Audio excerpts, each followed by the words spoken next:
eo amin'ny pejy fahasalamana kosa indray no anoizantsika ny vaovao amin'ity alina ity.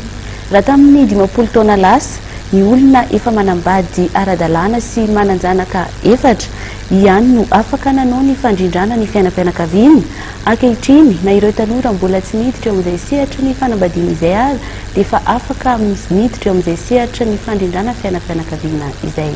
Endindiny avetrany. Fianakaviana sambatra na Fisa nanomboka ny taona 17 sy 710 no niditra sy nisy teto Madagasikara. Raha toka natokana ho an'ireo mpivady ara-dalàna ny fanatanterahana ny fandrindram-piterahana tamin'izany andro izany dia efa afaka manatanteraka izany avokoa ny rehetra amin'izao fotoana izao.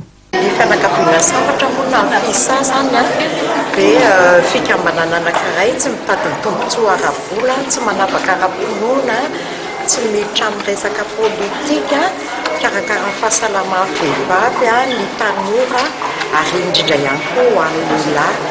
Ny fianakaviana sambatra zany na Fisa dia makalasa ny 20 taona zany izay amin'ity taona 17 sy 18. Tsara ho fantatritsika zany fa izy namakilay ny fandrindram-piterahana na fanabeazana zany teto Madagasikara. Androany nisy ny atrikasa nokarakarainy ny UNFPA, ny PPF niaraka tamin'ny Fisa sy ireo solotena ny ministera izay natao tetsy amin'ny pavé Antaninarenina.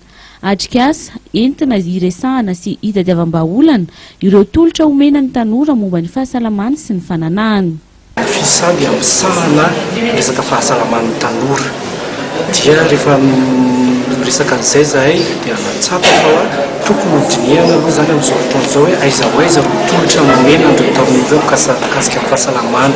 Tena mamaly ny zavatra ilain'izy ireo ireo tolotra ireo ary mamaly ireo cadre sivy izay norme hoe tokony apetraka rehefa manome tolotra mikasika ny tanora. Dia izay zany no tena hoe antony nanaovana ity fikarohana ity étude moa izy vahiny hoe mikasika ny offre de service adapté aux jeunes. Aorian'ity atrikasa ity dia isy ny fametrahana recommandation entina anatsarana sy anarenana ireo olana mety sedrain'ny tanora eny anivon'ny mpitsabo sy ireo ivo-toerana mandray azy ireo iresahany momba ny fahasalamany.